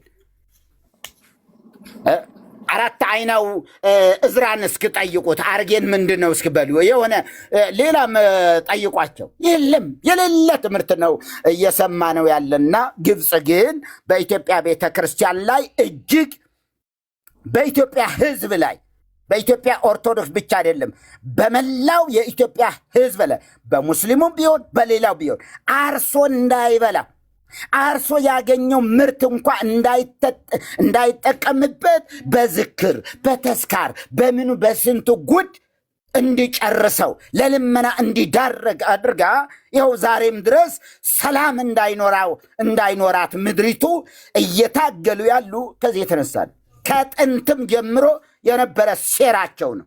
የኢትዮጵያን ልማት አይፈልጉትም። የኢትዮጵያን ብልጽግና አይፈልጉትም። ማን? ቤተ ክርስቲያኗ ራሷ የግብፅ የእስክንድርያ ቤተ ክርስቲያን። የሰማነውን እንግዲህ እንደሱ ይሆንልኝ። እሺ ጌታ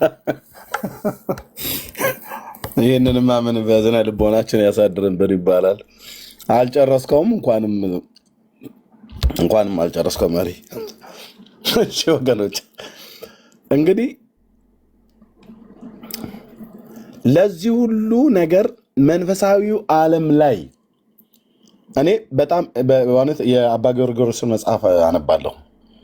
ባለፈው ብርኬ ትንሽ እንደዚህ አሳይቶኝ ተበሳጭቼ አላነበብኩትም። በአንድ ቀን ባነባት መጨረሳት ናት። በጣም ብዙ ገጽ እንኳን አይደለም። አዎ አንድ ቀን እቺ በኔ ንባብ አንድ ቀን ነው። 171 ገጽ ነው። አነባታለሁ እቺን መጽሐፍ 171 ገጽ ነው። በእውነት አነባዋለሁ። እኚህ ጳጳስ በትክክል ጽፈውታል እና የኢትዮጵያ ኦርቶዶክስ ቤተክርስቲያን ያሳተመችው ትንሣኤ ዘጉባኤ ማተሚያ ቤት ማለት ነው። የቤተክርስቲያኒቱ ማተሚያ ቤት ነው። በጣም ብዙ ነገር ነው የያዘው። እዚህ ቅድም ሰሙሻ እንዳለው ገጽ 3 ላይ መቅድሙ ላይ ምናሉ ጳጳሱ አባ ጎርጎርዮስ ሊቀ ጳጳስ ዘሸዋ የኢትዮጵያ ቤተክርስቲያን ከቅብጥ ያው ግብፅ ማለት ናት ቅብጥ ቤተክርስቲያንን ጳጳሳትን ብዙ ወርቅ እየከፈለች እያስመጣች ለ1600 ዓመታት መቆየቷን አንከድም ይላል። ለ1600 ዓመታት ምን እያለች ወርቅ እየከፈለች ዳይመንድ አልማዝ እየከፈለች ማለት ነው። እንቁ ለ1600 ዓመታት ጳጳስ ከግብፅ ለማምጣት መጥተው እኛም ቋንቋቸውን አናቅም፣ እነሱም የኛን ቋንቋ አያውቁ። ባርካውን ሳይሆን ረግመውን ለመሄድ ወርቅ እንከፍል ነበር። እኔ ባርኮት ነው ብያለም። እውነት መንፈሳዊ በረከት ከድሮ ዘመን ጀምሮ ብትባረክ ምድራችን ለምን በጦርነት ላይ እስካሁን ድረስ ኖረች? እስኪ ጦርነት ያልነበረበት አንድ ንጉሥ ጥራልኝ ኢትዮጵያ ውስጥ በባለፉት ታሪኮች ወደኋላ ሄደ። በሱ ዘመን ሰላም ነበረ ብለህ የምትለው ማለት ነው።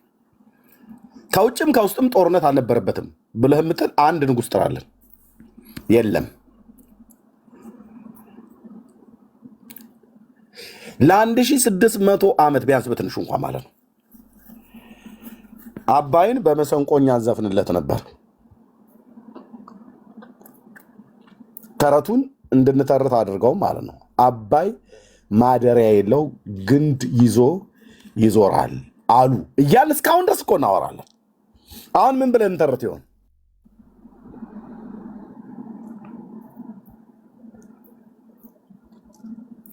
ምን ብለን እንተርት ይሆን? አሁን አባይ ማደሪያ የለው ግንድ ይዞ ይዞራል አሉ። ያንቺ ነገር እኮ እንደዚህ ሆነ እያልን የምንለው ተረት አሁን በምን የተተካው?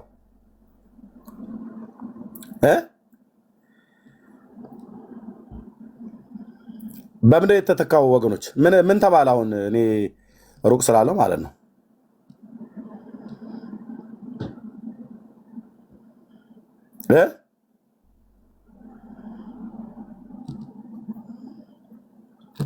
አትናገሩም? የለም በቃ አባይ ማደሪያ ያገኘ አሳ ፍልፍሎ ህዝቡን አበላ ነው የሚሆነው። አይ ቀልዱ ቤኪ፣ እናንተ እየቀለዳችሁ ነው። እናቴ ኢትዮጵያውያን ቀልድ ይዘናል። ቀልድ ምን ተባለ ለዚህ ግድብ? ትራምፕ ደግሞ ሰሞኑን እኛ በሰጠናቸው ገንዘብ ነው የገደቡት አላለንም? ምን ተባለ ስለ ህዳሴው ግድብ?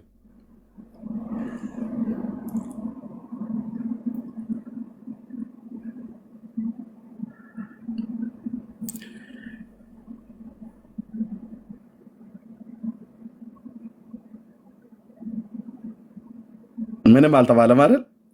አሁንም ኮንተርት ይሆናል እኮ።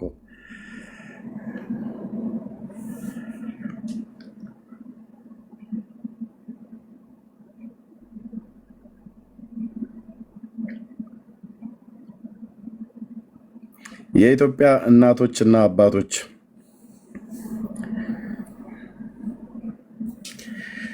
ገበሬው ሰራ። የኢትዮጵያ 80% የሚሆነው ገበሬ አይደል? ወዛደሩ ሰራ፣ የከተሜው ሰው ሰራ። አምባሻ ሻጣ ቅጠል ለቅማ ተሰራ።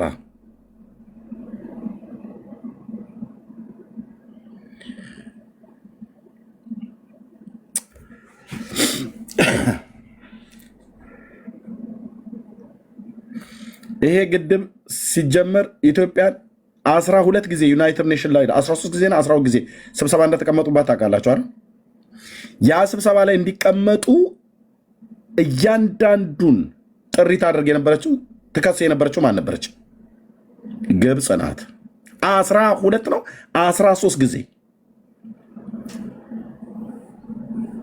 በውጭም በውስጥም ጠላቶችን ቀጥራ ልታፈርሰን የነበረችው ማለት ነው።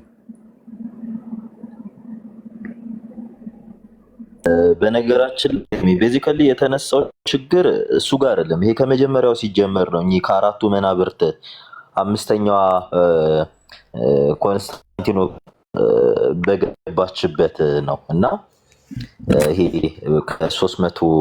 በ4ኛው ክፍለ ዘመን ኮንስታንቲኖፕል በፊት አራቱ መናብርት ነበር የሚታወቁት እና እኚህ መንበር ሲቋቋሙ ወንጌልን ተደራሽ ለማድረግ ነበር። በመጀመሪያው 100 ክፍለ ዘመን እኚህ የሮም በቅዱስ ጴጥሮስ በኩል ቅዱስ ጴጥሮስ የሚያስደረው መንበር፣ እስክንድሪያ ይሄ የቅዱስ ጴጥሮስ እንትን ብለን ይረድ ነው ብለን የምንጠራው ማርቆስ ሐዋርያው ማርቆስ እና ሌሎቹ ደግሞ የነ ኤፌሶንም ያው የነ ቅዱስ ዮሐንስ መንበር እነ ቅዱስ ዮሐንስ የስብከት ክፍላቸው የሆነችው እና አንቲዮክ አለች፣ አንጾኪያ አለች፣ የነ አግናጢዮስ ብለን የምንጠራው እሱም ከቅዱስ ጴጥሮስ የሚመዘዘው እንትን። አሁን እነዚህ አራቱ መንበር ነበሩ። ቁስጥንጥንያ አምስተኛ ሆና መጣች በጉባኤ ኮንስታንቲኖፕል ወይም በቁስጥንጥንያው ጉባኤ መቅዶኒዎስ በተወገዙበት።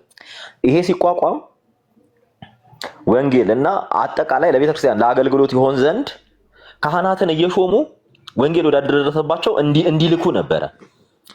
ግብጽ ግን ይሄን አጋጣሚ እስክንድሪያ ማለት ነው ይሄን አጋጣሚ ተጠቅማ ምንድን ያደረገችው? ፖለቲካ ኢትዮጵያ ላይ ሲሰራ ነው የከረመችው። ፖለቲካ ከመጀመሪያው ከአቡነ ሰላማ ቄስ አድርገው ከሾሙበት ጊዜ ጀምሮ ይሄ ከሷ ኢትዮጵያ በቃኝ ብላ እስክትላቀቅ ድረስ ለአንድም ዘመን ግብጽ ለኢትዮጵያ ክርስቲያኖች ወይም ለኢትዮጵያ ክርስትና አስባ አንድ ነገር አድርጋ አታውቅም።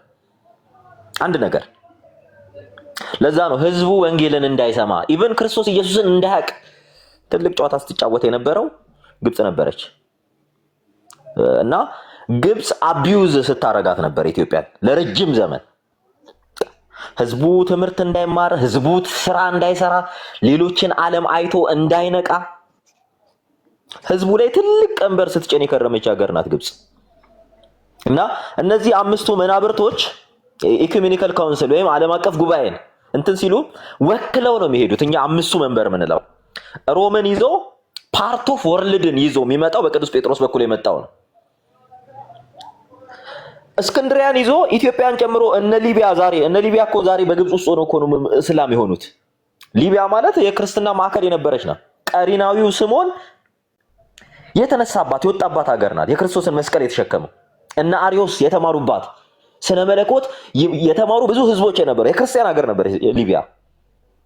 እነ ቱኒዚያን ጨምሮ እነ ይሄ ምንድናቸው ሱዳን የክርስቲያን ሀገሮች ነበሩ። ሰሜን አፍሪካ በግብፅ ውስጥ የነበሩ በጠቅላላ ሰልመዋል። በቃ አሰለመቻቸው ግብፅ። አሁን ግብፅ ዓላማዋ ምንድነው? ኢትዮጵያን ማስለም ነበረ። እግዚአብሔር ደረሰ። እግዚአብሔር በኃይለ ሥላሴ ተጠቀመ። በቃ መቆም አለበት ተባለ። ሲታይ መርጌታም ተጠቅሶት ነበር። ፍትሐ ነገስታችንን እንኳን አቢዩዝ ኮራፕት አድርገውት ነበር። ፍትሐ ነገስቱን የኢትዮጵያን መጽሐፍ ኮራፕት አድርገውት ሰው ከግብፅ ውጪ ሌላ እንዳያስብ የግብፅ አባት ቅዱስ፣ የግብፅ አባት ጻድቅ፣ ግብጾች ምንድነው የአባይ ወንዝ የገነትን እንትን ያጠጣል ነው ዙሪያ ያጠጣል ነው የሚባለው። ያው ገነቷ ግብፅ ከሆነች ጥሩ ነው። የአባይ ግብፅን እንዲያጠጣ አድርገው ለዘመናት ሲያስሩን ነበርና ያው እግዚአብሔር ቀኑ ሲደርስ የኢትዮጵያን አይን እየተገለጠ ነው። አሁን እግዚአብሔር ይገልጠዋል። አሁንም ግብፅ ስቲል የምትቆጨው ዛሬ አንድ የግብፅ ቄስና ወይም አንድ የግብፅ ጳጳስና የኢትዮጵያ ጳጳስ ቁጭ ብሎ በስርዓት ማውራት አይችሉም በዚህ ሰዓት። ምክንያቱም የግብፅ ጳጳስ ሲያወራ ጥቅሙን እያሰበ ነው፣ የሀገሩን ጥቅም። ክርስቲያኑ ሁሉ አይደለም የሚያወሩት። ልንራብ እስኪ ግቡና አክቲቪስቱን በጠቅላላ ተመልከቱ። ጳጳሶቻቸው ምር አክቲቪስት ናቸው። ይሄ ለሲው ግድ ማለት ግንባት እንደሌለበት ያምናሉ። በነገራችን ላይ ከነዚህ የበለጠ ሰይጣን አለ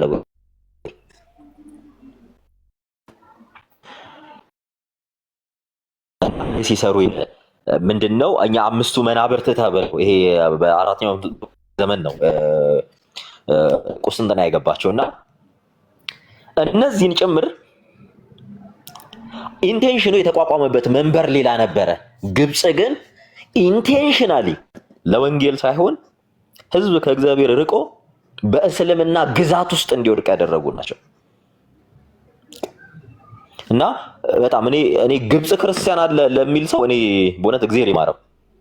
እኔ የግብፅ ክርስቲያን አለ የግብፅ ምንም አለ ብዬ ማመን ሰው አይደለም። እኔ ድሮም ራሱ እኔ ሲጀመርም እንትን አላቸው እና በጣም ታሪክ ያነበበ ሰው ግብፅ ምን ያህል የኢትዮጵያን ህዝብ ስገል እንደኖረች ነው የሚያውቀው። ምን ያህል ያገኘችውን አጋጣሚ ሁሉ እየተጠቀመች ኢትዮጵያ ሰላም እንዳትሆን፣ ህዝቡ ሰላም እንዳይሆን፣ እንዳይረጋጋ በዚህ ሁሉ ነገር ውስጥ ስታደርግ የከረመች አሁንም ዛሬ ላይ እንኳን እየሄደች ኤርትራ ላይና ጅቡቲ ላይ እንትን ላይ ምን እየሰራች እንደሆነ ኦብቪየስሊ ይታወቃል። አሁን ራሱ ምን አይነት ኦኬ አሁን ላይ የግብፅ በቃ 9% የግብፅ እንትኖች ናቸው ክርስቲያን ናቸው ግብፅን የሚመሯት አይደለ? የዓለም ባንክ ላይ እኮ ኢትዮጵያ እንዳትረዳ እኮ ነው ያደረጉት የግብፅ ኢሊት የሚባሉት ዓለም ባንክ ላይ አሉ።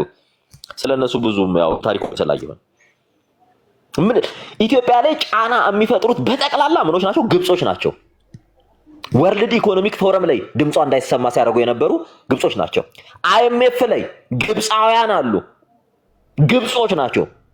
ኢንተርናሽናል ሞኒተሪንግ ፈንድ ላይ ኢትዮጵያ ምንም ጥቅም እንዳታገኝ ሁሉ ጊዜ ተረጂ እንድትሆን ጠባቂ እንድትሆን በራሷ ምንም ነገር ማድረግ እንዳትችል እጅግሯ ታስሮ አባይንም ያህል ጣናንም ያህል እነ ባሮንም ያህል ለማፈር እያለን እኛ ትናንትና ራሷን ከገነጠነችው ከሶማሌ አንሰን ከኤርትራ አንሰን እንድንኖር ስታደርግም እያደረገችም ያለች ስታደርገንም የኖረች ማንም አይደል። የኢትዮጵያ ታሪካዊ ጠላት ግብፅና የግብፅ ቤተክርስቲያን ነው። ፋክት መስማማበትም ይሄ ነው። የእውነት ነው የምላችሁ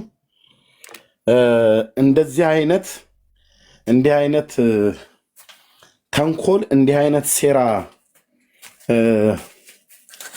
እንደተሰራብን ያወቅኩትኝ አሁን በቅርብ በቃ ዘመኔም ቅርብ ነው።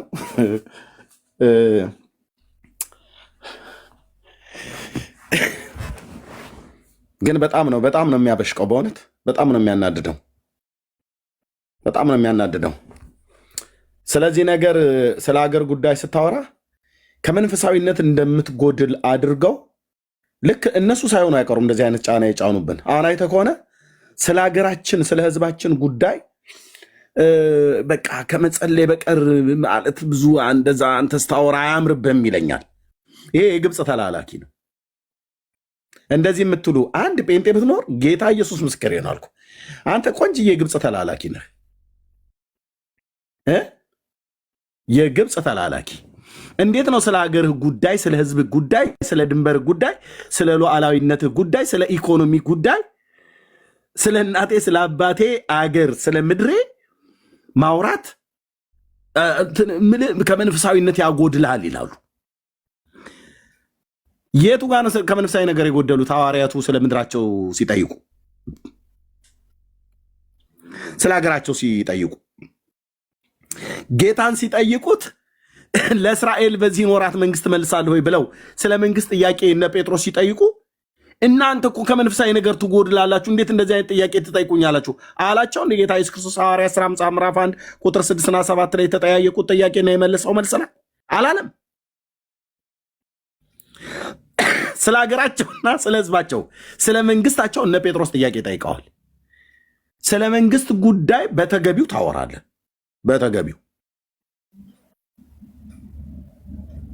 ኦኬ። አዎ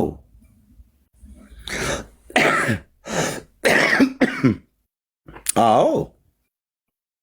እና ማለት ግብፅ ሳትሆን አቀርም መጣ ስለ አገር ጉዳይ፣ ስለ አባይ ጉዳይ፣ ስለ ድንበር ጉዳይ ማውራት ከመንፈሳዊነት ያጎላችኋል ብሎ የሚል አይነት ወሬ ስላወሩብን አሁንም መጥተው እዚህ የግብፅ ተላላኪ ሁሉ ጭምር ወሬ የሚያወሩብን ማለት ነው።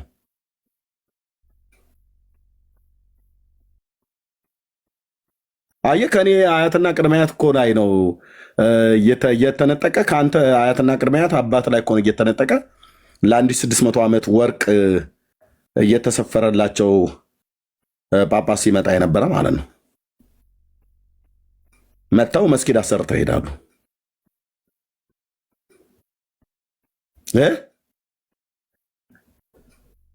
እቺ ቤተክርስቲያን ከጥንት ጀምሮ በሐዋርያቱ ትምህርት የኖረች በሐዋርያቱ አስተዳደራዊ ስልጣን የኖረች ብሎ ይላል። እስላም ጳጳስ ሆኖ የመጣበት የቱ ጋር ነው? ሐዋርያዊ ሰንሰለትን የአፖስቶሊክ ሴሴሽን ብላችሁ የምትሉትን የቱ ጋር ነው ይዛ የመጣችው? ጳጳስ የገባበት እስላም ጳጳስ ሆኖ የገባበት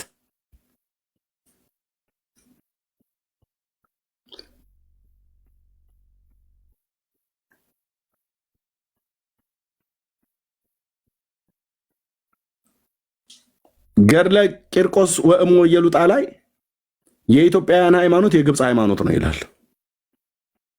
በሱ ጽሁፍ ነው ዛሬ ወደዚህ የገባሁት። የኢትዮጵያውያን ሃይማኖት የምን ሃይማኖት ነው ይላል? የግብፅ ሃይማኖት ነው።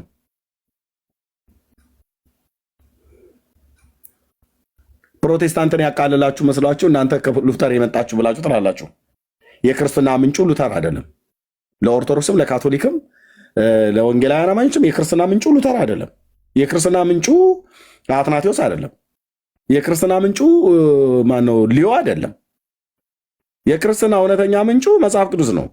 የመጽሐፉ ባለቤት ደግሞ የብሉይም የአዲስ ኪዳን በነቢያት አድሮ ያጻፈ በሐዋርያቱ በመንፈሱን በውስጣቸው አኑሮ በመንፈስ መመራት የጻፉት የሁላችን ጌታ የሆነው ኢየሱስ ክርስቶስ ነው። አየህ አንተ የእናንተ ከጀርመን የመጣ ነው ብለህ ስትል የአንተ የመጣው ከነ ሐጂ ኢማም አብዱላሂ ነው።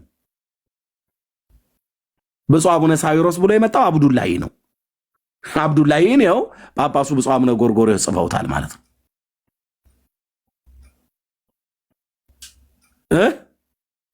የአብዱላ ይሻላል ወይስ የጀርመኑ የካቶሊኩ መነኩሴ ሉተር? እንነጋገር ከተባለ ማለት ነው።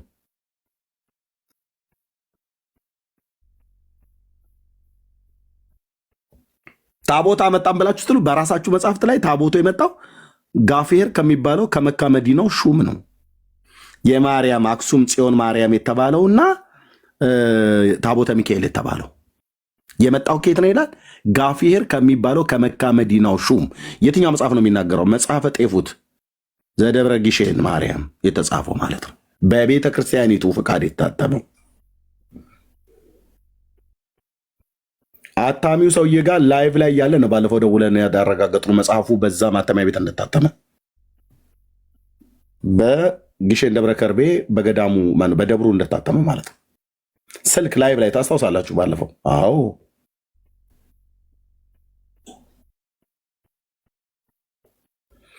ከዚህ ሁሉ ውስጥ ወጥቶ ግን አሁን የሚያዋጣው ምንድን ነው ብራዘር? የፕሮቴስታንት ከጀርመን መጣ፣ የኦርቶዶክሱ ከግብፅ መጣ ብሎ አንዱ አንዱን ፕሮቮክ ማድረጉን ትቶ ኦኬ የሁላችን አዳኝ የሆነውን ኢየሱስ ክርስቶስ የእግዚአብሔር ልጅ የዳዊትን ልጅ ከድንግል የተወለደውን የዓለም መድኃኒት እሱን መስማት ከዘላለም ጥፋት ያድናል። ብራዘር ቶ ሌላውን እስራኤል ቅድም መግቢያ ላይ እንደተናገርኩት አንዱን መጽሐፍ ይዘው አንዱን የአብርሃምን አምላክ እናመልካለን እያሉ በሲና የተገለጠውን ጌታ በስጋ አይናቸውም ባያዩት በተራራው ላይ ግን የነበረውን ትዕይንት አይተዋል። በተራራው ላይ ያየውን እንዳትረሳ ተጠንቀቅ፣ ለልጅ ልጆችም አስታውቀው ብሏል። እናንተ ቀርባችሁ ሳለ ተራራው በእሳት ሲነድ ከእሳት ውስጥ ድምፅ ሰማችሁ እንጂ የአምላክን መልክ ከቶ አላያችሁም። ይህን ነገር ለልጅ ልጆቻችሁ አስታውቁት ብሏቸው በኮሬብ ስብሰባ ነው ያደረገው። እግዚአብሔር የሰማይና የምድር ፈጣሪ ለየትኛውም ትውልድ ከዛ በፊት ዓለም ከተፈጠረ ዘመን ከተቆጠረ ጊዜ ጀምሮ ለማንም ትውልድ አድርጎት ለማንም ትውልድ ታይቶ ተገልጦ በማይታወቅበት ከዛም በኋላ ባልተደገመ አንድ ጊዜ ብቻ በሆነ በሲና ተራራ ላይ በሙሉ በዘላለማዊው ክብሩን የወረደው ብራዘር በዘላለም ክብሩ ነው። ማንም ሊቀርበው የማይችል ብርሃን ውስጥ የሚኖር ጌታ ተራራው ላይ ወረደበት።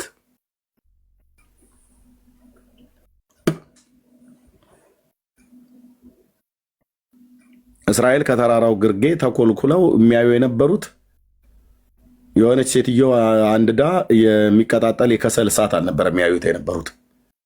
መብረቅ ነበር፣ ነጎድጓድ ነበር፣ የመለከት ድምፅ ነበር፣ የምድር መናወጥ ነበር፣ ጨለማ ነበረ። ኦኬ ነጎድጓድ ነበረ። ከሚሰማውና ከሚታየው የተነሳ ዕብራውያን 12:18 ላይ ሄዳችሁ ስታነቡት የሚታየው እጅግ የሚያስፈራ ነበርና ሙሴ እፈራለሁ እንቀጠቀጥማለሁ እስኪል ድረስ ይላል። አየህ፣ ያን ታላቅ ነቢይ እንኳን የሚያየው ነገር እጅግ የሚያስፈራ ነበረ ይላል። ህዝቡም ከሰፈራቸው ውስጥ ሆነው ተርበደበዱ ነው የሚለው ቃል በቃል ከመንቀጥቀጥ አልፎ ማለት ነው። ሰውነት ነው የዛለው፣ ሼክ ነው ያደረጉት። ከፍተኛ በሚባል ኮብራ እባብ የተነደፈ እንስሳ በባለፈው እያየው ነበረ። ናሽናል ጂኦግራፊ ላይ ሳይ ናሽናል ጂኦግራፊ ያለው እኔ ተፈጥሮ ነው የማየው፣ ወይ እነዚህ እጽዋትን ወይ ዩኒቨርሱን ነው የማየው፣ ወይ ናሽናል ጂኦግራፊ ነው የማየው። የሆሊውድ ሙቪ እኔ አንድ ነው ያየሁት። እሱንም ያን ማያ ነው ማን የሚባል ስፔስ ምናምን ነገር ብላችሁ የምትሉት ታላቁ ፊልም ላይ ሲታይ ያኔ ነው ያየሁት። ዶክሜንተሪ ካልሆነ በስተቀር አላይ ስፔስ 90 ነው ምናምን ነገር ብላችሁ የምትሉት ከሱ ውጭ አይቼ አርፌልህ አላቅም። ቆንጅዬ ገገማ ብለህ ልትል ትችላለህ፣ መብትህ ነው ብራዘር። እኔ አይመቸኝም። በቃ መንፈሳዊ ነገር ሆኖ ዶክሜንታሪ ከሆነ አያለሁኝ። በቃ እንደዛ ነው የሚመቸኝ።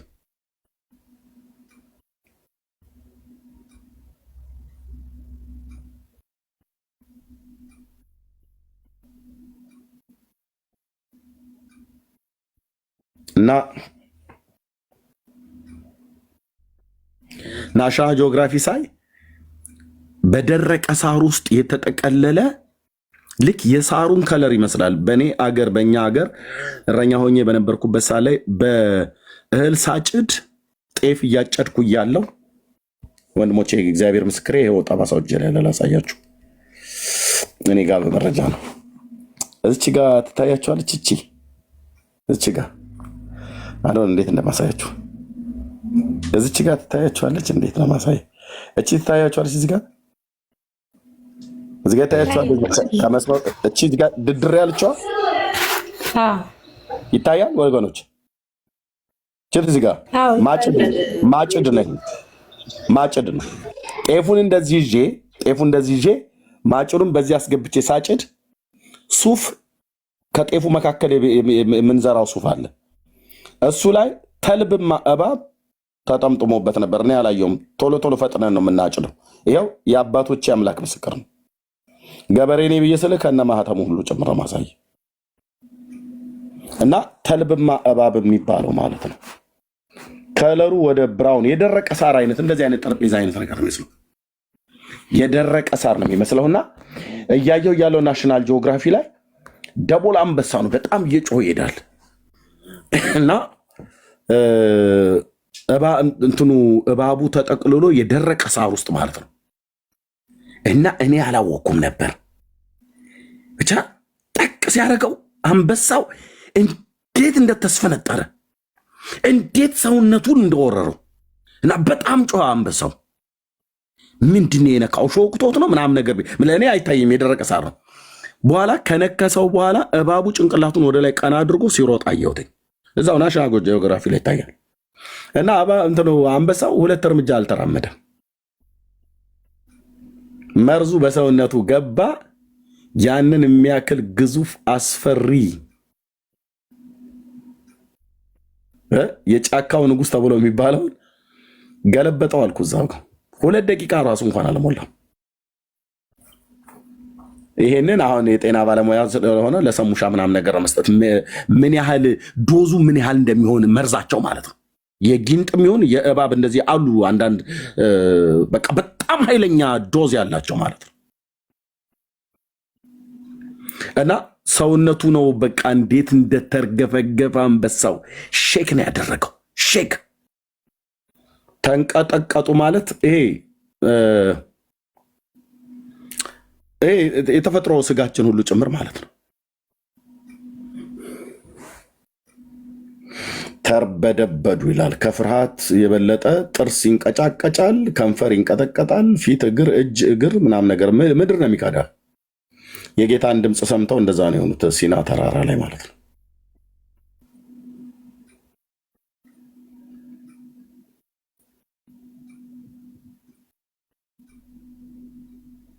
ይህን ጌታ አይተውት ነው ለልጅ ልጆቻቸው እየነገሩ ለብዙ ትውልድ አስተላለፉ። መጨረሻ ላይ ግን ምንድን ነው የሆኑት?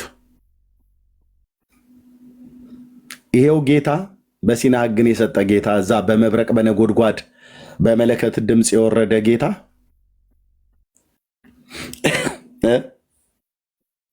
ሲና ተራራ ላይ በእሳትና በመብረቅ በነጎድጓድ ድምፅ የወረደው ጌታ የዛሬ 2000 ዓመት በድንግሊቱ ማህፀን ውስጥ መጥቶ ተጸነሰ። ዋት ለእስራኤል ልጆች ራሱን በደመናና በእሳት አምድ ሆኖ የገለጠላቸው አምላክ በድንግሊቱ ማህፀን ውስጥ ተጸነሰ። እሱ በተጸነሰበት ዘመን ከዛም በፊት የነበረው የአይሁድ ሃይማኖት 6 ነው 7 ቦታ ላይ ተበታትነው ነበር። ፈሪሳውያን፣ ሰዱቃውያን፣ ቀናአናውያን፣ አሴናውያን፣ ሂላል፣ ሻማይ እና ሌሎችም አሉ ጨምሩባቸው። እንደዚህ በሚባሉ ቡድን ተቧድ ነው ጎራ ጎራ ከፍለው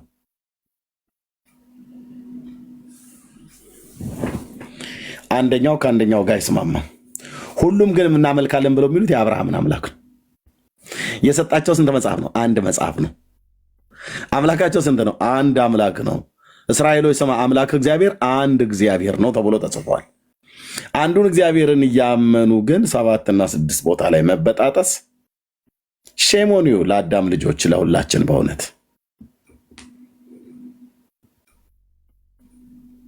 ከዚህ የተነሳ ጌታን ሊያውቁት አልቻሉም። ስለ ዘላለም ሕይወት ጉዳዩ አይደለም። መንግስተ ሰማያት ገባህ አልገባህ ጉዳዩ አይደለም። የቄሱ ኖድ ሙላለት እንጂ ጉዳዩ አይደለም። እህቴ በአፍጢምሽ ሲኦል ብትወርጂ ባትወርጂ ጉዳዩ አይደለም። ቄሱ የዕለቱን ብቻ አታስቀሪ። የዕለቱ አይጉደል። ስለ ነፍሳችሁ የሚተጉ ብሎ የሚለውን የእውነት ነው የምጠቅም። ማንም ስለ አንተ ስለ ነፍስ ምን ብሎ ነው የሚተጋል? ስለ ራሱ ነፍስ የማያውቅ ስለ አንተ ነፍስ ምን ብሎ ነው የሚተጋል? ስለ ነፍስማ ቢገደው ስለ ነፍስማ ቢተጋ ኖሮ ለነፍስ ድነት የሆነውን የእግዚአብሔርን ቃል የሆነውን መጽሐፍ ቅዱስን ይነግር ነበር።